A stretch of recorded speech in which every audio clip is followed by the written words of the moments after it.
الرحیم رب اشرح لی صدری ویسر لی امری واحلل عقدۃ من لسانی یفقهوا قولی اللهم الہمنا رشدنا واعذنا من شرور انفسنا اللهم صل علی سیدنا محمد وعلى آل سیدنا محمد وبارک وسلم آمین یا رب العالمین۔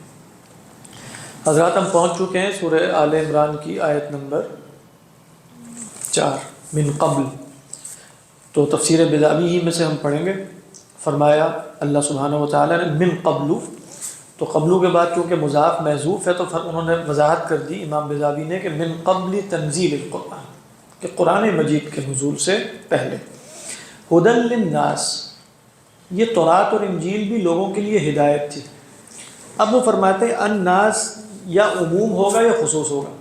اگر ہم عموم مراد لیں تو کہتے ہیں علی العموم ان قلنا انا متعبدون بشرع من قبلنا، ہم اس کو عموم پر رکھیں گے اگر ہم یہ کہیں کہ شرع من قبلنا ہمارے لیے بھی شریعت ہے۔ سمجھ میں آ رہی ہے؟ یعنی جب اللہ تعالیٰ نے فرمایا وَأَنزَلَ التَّوْرَاةَ وَالْإِنجِيلَ مِن قَبْلُ هُدًى لِلنَّاسِ، تو الناس میں سارے لوگ شامل ہیں۔ کہتے ہیں اگر ہم یہ مسلک لے لیں کہ پرانے لوگوں کی شریعت ہمارے لیے بھی شریعت ہے، تو تورات اور انجیل میں جو شریعت ہے وہ ہمارے لیے بھی ہے، جو ہمارے دین میں آ جائے، یعنی ہماری کتابوں میں، اور نہ اس کی نفی ہو نہ اس کا اثبات ہو۔ اگر ہم یہ رائے لے لیں جیسا کہ بعض اصولیین کی ہے تو پھر ہم کہہ سکتے ہیں ہدی للناس، سارے لوگوں کے لیے وہ ہدایت۔ لیکن وَإِلَّا، اور اگر ہم کہیں گے نہیں شرع من قبلنا لیس شرعنا، تو پھر کیا ہوگا وَإِلَّا فَالْمُرَادُ بِهِ قَوْمُهُمَا، تو پھر الناس کے اندر جو عموم پایا جاتا ہے وہ صرف ان کی قوم کا ہوگا۔ آپ جانتے ہیں کہ قرآن مجید میں اسی صورت میں ہم پڑھیں گے الذین قال لهم الناس ان الناس قد جمعوا لكم، ان الذین قال لهم الناس ان الناس، تو سب وہاں جانتے ہیں کہ الناس سے مراد ایک ایک آدمی ہے۔ الذین قال لهم الناس کہنے والے ابو سفیان تھے، جو ایک صاحب تھے وہ آ رہے تھے ان الناس قد جمعوا لكم، یہاں عام ہے لیکن کہنے والا کون تھا؟ الناس۔ اور وہاں بھی عام کون ہے؟ صرف قریش۔ ان الناس قد جمعوا لكم ای قریش، تمام لوگ تو شامل نہیں ہیں، یہی صورت ہے۔ تو من قبل ہدی للناس میں بھی یہ ضروری نہیں ہے کہ الناس سے مراد کل نوع انسانی ہے۔ سمجھ میں آ رہی ہے کہ نہیں بات؟ ہاں، یہ اس کو کہتے ہیں کہ عام ارید بہ الخاص، یعنی وہ عام کہ جس کو سب کو پتہ ہوتا ہے کہ ارید بہ الخاص۔ قرائن کے مطلب قرائن عرفی، جیسے میں کہوں قال لی الناس، آپ کہیں کیف عرفت هذا الخبر، قال لی الناس، سب کو پتہ ہوگا کہ الناس سے مراد، یعنی کئی دفعہ عرف، اور جیسے ہم نے اصول فقہ میں بھی دیکھا تھا کہ متکلم کا جو ظرف ہے وہ تخصیص کرتا ہوتا ہے۔ جیسے ہم نے کہا کہ بھئی تدمر کل شیء بامر ربها، تو اب تدمر کل شیء بامر ربها میں متکلم کا جو ما قبل کا سیاق ہے کہ میں نے قوم عاد پر وہ بھیجی تھی، تو کل شیء خود بخود قوم عاد کے ساتھ خاص ہو جائے گا، اللہ اعلم۔ اس کے بعد فرمایا وَأَنزَلَ الْفُرْقَانَ يُرِيدُ بِهِ جِنْسَ الْكُتُبِ الْإِلَٰهِيَّةِ فَإِنَّهَا فَارِقَةٌ بَيْنَ الْحَقِّ وَالْبَاطِلِ ذَكَرَ ذَلِكَ بَعْدَ ذِكْرِ الْكُتُبِ الثَّلَاثَةِ لِيَعُمَّ مَا بَعْدَهَا۔ ابھی ہم اس کو دیکھتے ہیں، خلاصہ کیا ہے؟ انزل الفرقان، یہاں فرما رہے ہیں ذکر العام بعد الخاص، لیعم ما بعدها۔ کیسے کہتے ہیں؟ ایک رائے کے مطابق فرقان سے مراد اللہ نے تمام کتب الہیہ کی جنس لیا۔ کیوں الفرقان کہتے ہیں؟ صرف قرآن نہیں ہے، پہلی رائے کے مطابق۔ کیوں تمام کتب الہیہ ہیں؟ کیونکہ فَإِنَّهَا فَارِقَةٌ بَيْنَ الْحَقِّ وَالْبَاطِلِ، کیونکہ تمام کتب الہیہ کے اندر یہ خصوصیت تو پائی جاتی ہے نا کہ وہ فرق کرتی ہیں حق اور باطل کے ساتھ۔ تو پھر فرقان ہم تورات کو بھی کہہ سکتے ہیں، فرقان ہم انجیل کو بھی کہہ سکتے ہیں۔ بات سمجھ میں آ گئی؟ کہتے ہیں ذکر ذالک بعد ذکر الکتب الثلاثہ، تینوں کتابیں ذکر کرنے کے بعد یہ کہا۔ تینوں کتابیں کب ذکر کی؟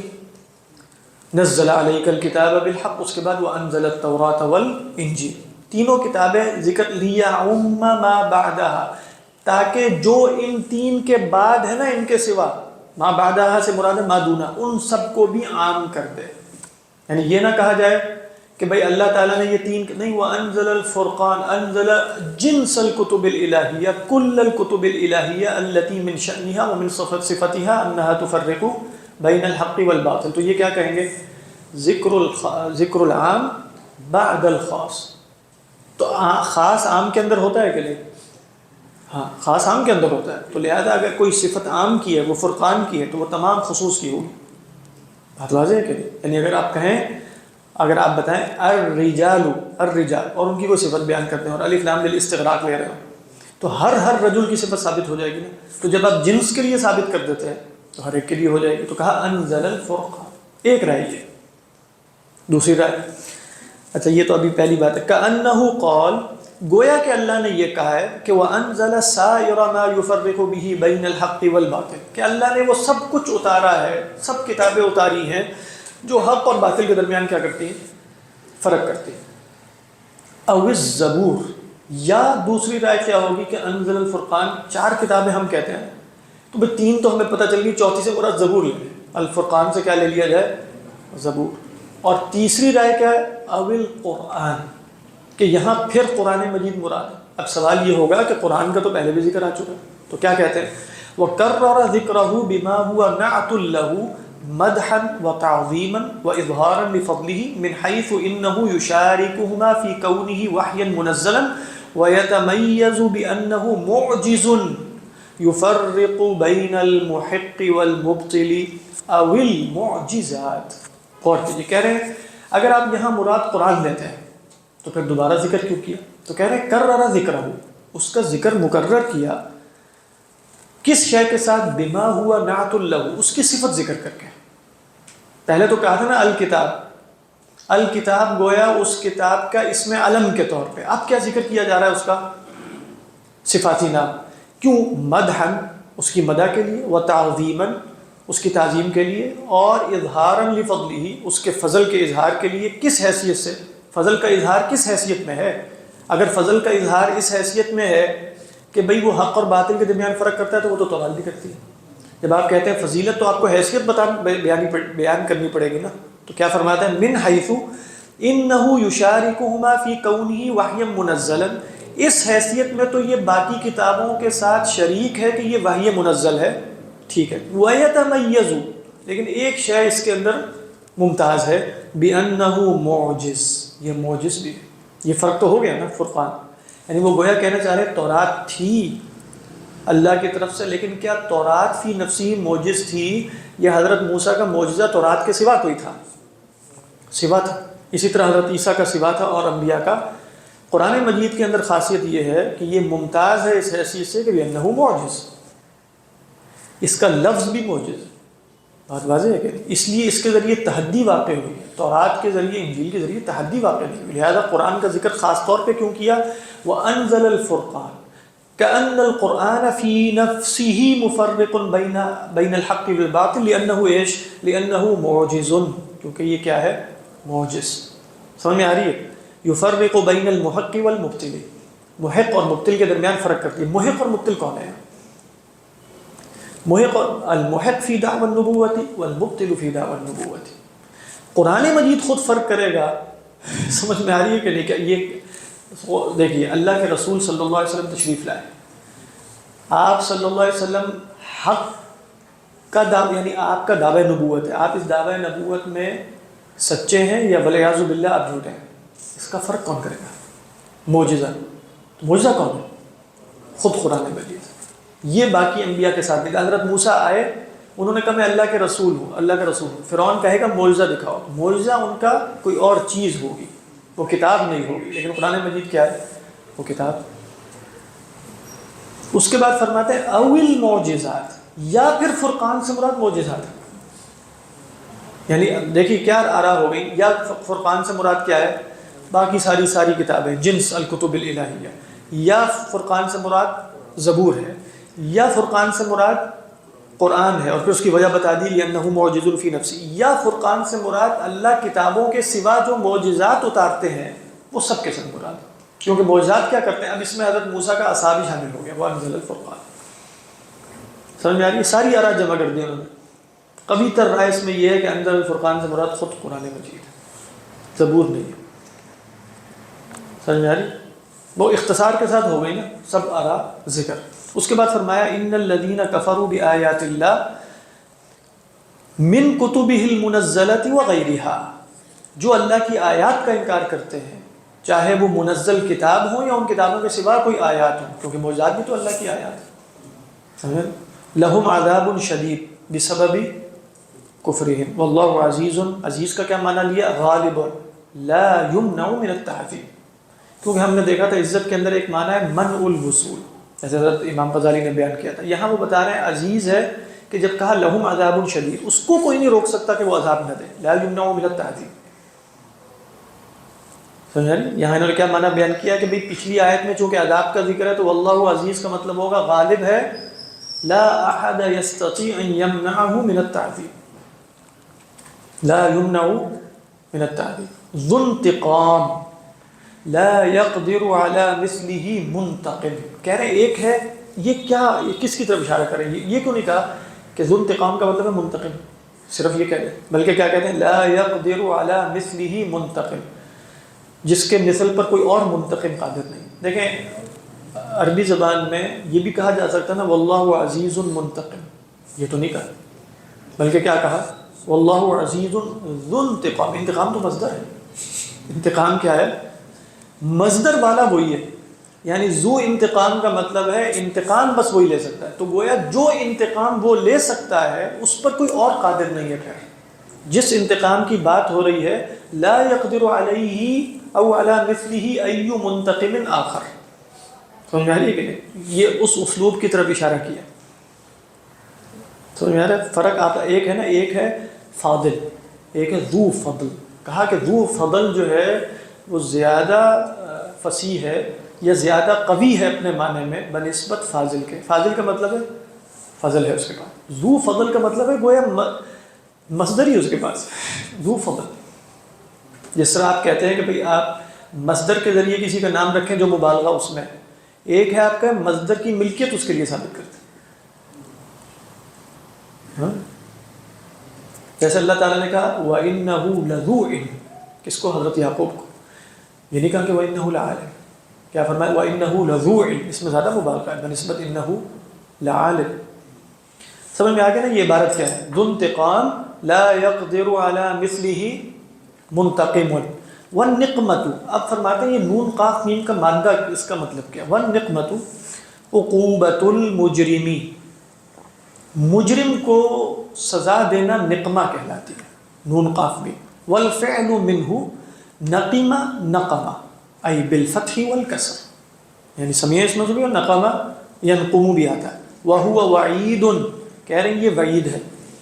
جی ابھی، جس کو لایا گیا ہے بعد تقریر التوحید، تقریر توحید کے بعد، یعنی اس بات توحید کے بعد. پہلے تو اس بات توحید بھی کیا گیا نا، کیا فرمایا؟ ہاں اللہ لا الہ الا هو الحی. اچھا اس بات توحید کے بعد کس کی طرف اشارہ کیا؟ بعد تقریر التوحید والاشارۃ الی ما هو العمدۃ فی اثبات النبوۃ، اس شے کی طرف اشارہ کرنے کے بعد جو اس بات نبوت میں عمدہ ہے، مدار ہے جس پر، وہ کیا ہے؟ کتب الہیہ، قرآن مجید. اصلاً قرآن مجید مراد، یعنی اللہ نے پہلے کیا کیا؟ وعید کب لائے ہیں؟ بعد اس کے کہ اللہ نے تقریر توحید کی. اچھا آپ کہیں تقریر نبوت نہیں کی، کہا تقریر نبوت کی ہے اشارہ کر کے اس شے کی طرف کہ جو عمدہ ہے اس بات نبوت میں، اور وہ قرآن مجید. عمدہ کا مطلب ہے کہ جو بنیاد ہے، عماد سے ہے نا، یعنی ستون ہے جس پر دار و مدار ہے، جس پر دار و مدار. ہاں وہ اور معنی ہے، وہ تو بہترین کے معنی میں، وہ یہ معنی نہیں. عمدہ کا مطلب یہاں عماد کے معنی میں. ہاں ارم ذات العماد. اچھا کہہ رہے تعظیماً، یہ کس کا مفعول لہو ہے؟ یعنی وہو وعید، کیوں لائی گئی ہے تقریر توحید اور اس بات نبوت کے بعد؟ کیوں لائی گئی ہے؟ تعظیما للامر، تاکہ اللہ سبحانہ و تعالیٰ کے امر کی تعظیم کی جائے. وزجرا عن الاعراض عنہ، اور اس سے اعراض پر ڈانٹ پلائی جائے. یعنی جب اللہ نے بتا دیا میں لا الہ الا ہوں اور نبوت ثابت ہو گئی، تو اس کے بعد کیا کیا کہ یہ ایسی فضول کی باتیں نہیں ہیں. ان الذین کفروا بآیات اللہ لہم عذاب شدید واللہ عزیز ذو انتقام تعظیما للامر وزجرا عن الاعراض عنہ. فہمت؟ اس کے بعد کوئی اشکال ہے اس میں؟ اس کے بعد فرمایا ان اللہ لا یخفی علیہ شیء فی الارض. اچھا یہاں آپ دیکھیں گے نا امام راضی وغیرہ کو، وہ میں نے بیان تو نہیں کرنا ویسے، لیکن یہ بھی اشارہ دیں گے کہ اس میں وہ فرماتے ہیں شروع ہی سے نا حضرت عیسیٰ علیہ السلام کی، کیونکہ یہ ساری آیات وفد نجران کے سامنے پڑھی جا رہی ہیں، ابتدائی 80 آیات سوائے چند ایک کے، وفد نجران کو سمجھایا جا رہا ہے. بتا دیا خدا اللہ لا الہ الا ہو، پھر اس کے بعد فرمائے گا اللہ عالم ہے، ان اللہ لا یخفی علیہ، اللہ ہی تصویر ارحام فرماتا ہے، وہ آگے آ جائے گا رحم مادر میں سب کچھ، نہ عیسیٰ یہ کرتے ہیں، نہ عیسیٰ تمام چیزوں کو جانتے ہیں۔ اور پھر اگر یہ تو بالکل واضح ہے کہ عیسیٰ تو سب کچھ نہیں کرتے، تو کہا جائے کہ اگر اشکال یہ ہے کہ کلمۃ اللہ کا لفظ کیوں آیا، وہ اگلی آیات میں آئے گا، هو الذی انزل علیک الکتاب منہ آیات محکمات ہن، تو یہ پورا اصل میں مناظرہ ہے وفد نجران کے ساتھ، اور اس میں طریقہ استدلال ہے کہ پہلے خدا کی الوہیت ثابت کرو کہ خدا میں صفات کیا ہوتی ہے، اگر وہ صفات وہاں نظر نہیں آ رہی نا تو پھر محکم بات کیا ہے کہ وہ خدا نہیں ہے۔ پھر اگر الفاظ سے استدلال کرو گے تو الفاظ کی دو قسمیں ہیں، محکم اور متشابہ، تو متشابہ کو کس کی طرف لوٹاؤ گے؟ محکم کی طرف، نہ کہ وائس ورسا۔ فرمایا ان اللہ لا یخفی علیہ شیء فی الارض ولا فی السماء، شیء سے کیا مراد ہے؟ ای شیء کائن فی العالم، کوئی بھی شے جو عالم میں ہوتی ہے، کلیاً کان او جزئیاً، کلی ہو یا جزئی ہو، ایمانا او کفرا، ایمان ہو یا کفر ہو۔ فعبر عنہ بالسماء والارض اذ الحس لا يتجاوزهما، کہہ رہے ہیں اس علم کا جو ظرف بتایا گیا نا وہ زمین اور آسمان ہے، زمین و آسمان کے سوا اللہ کچھ نہیں جانتا، نہیں سب کچھ جانتا ہے، لیکن یہاں عبر عنہ ای عبر عن العلم بالسماء والارض، کیونکہ حس اس سے متجاوز نہیں ہوتے۔ ایسا ہی ہے نا، حس ہماری کہاں تک جا سکتی ہے؟ ابھی بھی دیکھ رہے ہوں گے وہ زمین ہے اور یہ فضا ہے، آسمان ہے، تو جہاں تک حصہ تو فرمایا وہاں اللہ سب کچھ جانتا ہے۔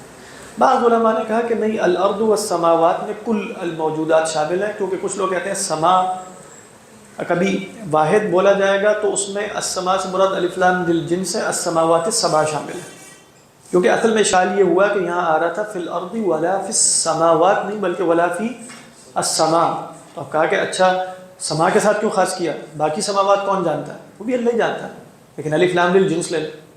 اور اگر آپ کہیں نہیں الف لام للجنس نہیں ہے بلکہ الف لام سے مراد یہی والا سما، تو اللہ کہا جائے گا کیونکہ انسان تو یہیں تک جانتا ہے نا، تو کہا جائے گا گویا جو اپنی حس میں بھی ساری چیزیں نہیں جانتا وہ خدا کیسے بنے گا، وجہ یہ کہ وہ حس سے باہر جانے، تو حضرت عیسیٰ علیہ الصلوۃ والسلام کی الوہیت کی نفی ہو رہی ہے نا، تو گویا اس میں مقصود حضرت عیسیٰ کہاں موجود ہیں؟